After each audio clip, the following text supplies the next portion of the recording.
notre Dieu, il est fidèle, il ne ment pas. Il est le même hier, aujourd'hui et éternellement. Et j'ai parlé aussi des épreuves. Nous allons lire rapidement dans le livre de 1 Corinthiens 10, le verset 13. 1 Corinthiens 10, le verset 13. 1 Corinthiens 10, le verset 13.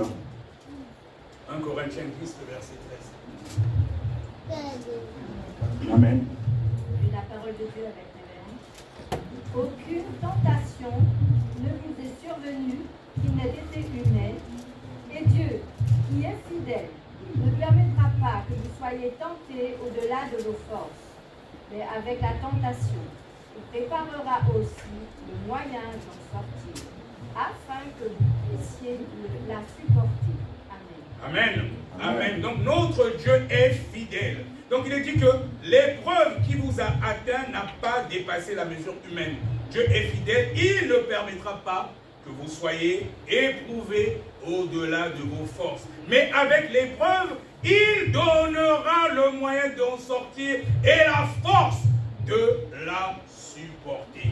Des fois, on peut croire que notre problème est tellement grand, ça nous dépasse, mais des fois tu ne connais pas ce que endure ta soeur. Toi tu crois peut-être que ton problème est si grave, mais si ta soeur te expliquer ce qu'elle vit réellement, tu seras même surpris. Donc peu importe l'épreuve que tu traverses, tu regardes à Jésus. Du moment que tu marches dans la sanctification totale, je te garantis, il ne permettra pas que tu sois tenté au-delà de tes forces. Et c'est pour ça que c'est important de connaître la parole de Dieu. Ça c'est par exemple un verset, 1 Corinthiens 10, le verset 13. Si tu es face à une situation compliquée qui perdure, tu dis Seigneur, la Bible dit que tu ne permets pas que je sois tenté au-delà de mes efforts. Là vraiment Seigneur, ça commence à me dépasser. S'il te plaît, agis. Agis. Tu le rappelles toujours sa parole. Il ne permet pas que nous soyons tentés au-delà de nos forces.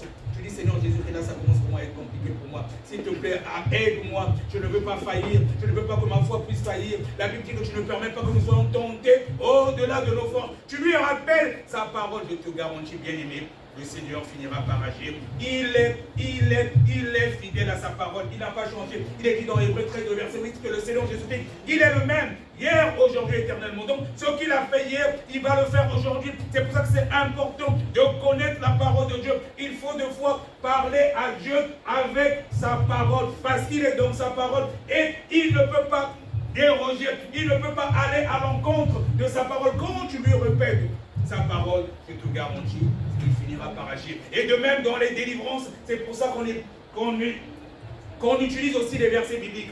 Quand tu dis qu'il est écrit, par exemple, que tout genou fléchit devant le nom de Jésus, il est dit dans tel verset biblique, donc toi démon qui est là, peu importe qui tu es, je t'ordonne de sortir au nom de Jésus. Et comme les démons, ils connaissent aussi la parole de Dieu, il est obligé de sortir. Et c'est pour ça que c'est important de connaître la parole de Dieu. Nous pouvons l'utiliser en même temps pour les démons. Et même quand le diable a confronté le Seigneur Jésus-Christ, il utilisait la parole de Dieu. Le Seigneur Jésus lui répondait, il est aussi écrit. Et c'est pour ça qu'en tant qu'enfant de Dieu, c'est important de méditer la parole de Dieu. Tu peux avoir beaucoup de dons, mais si tu n'as pas la connaissance, il va arriver un moment où tu risqueras de chuter. C'est important. Le plus important, ce n'est pas les grâces que nous avons.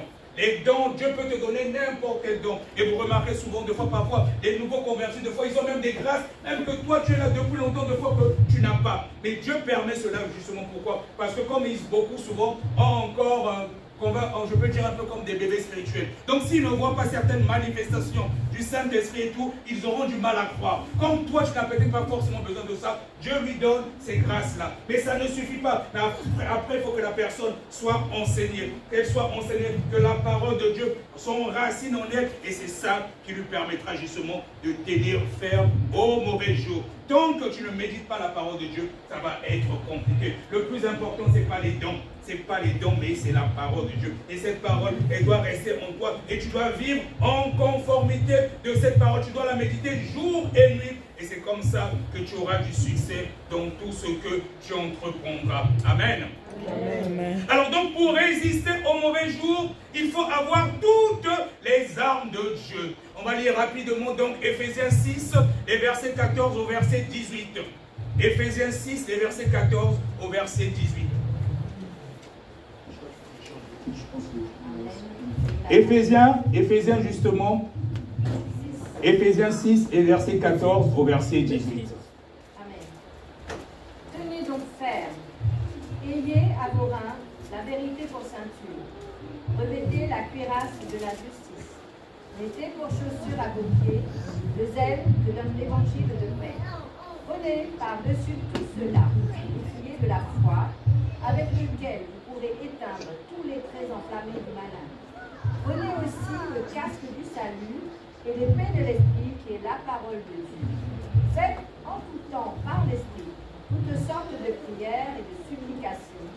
Veillez à cela avec une entière persévérance et priez pour tous les saints. Amen. Gloire à Jésus. Donc pour résister aux mauvais jours, il faut avoir toutes les armes de Dieu.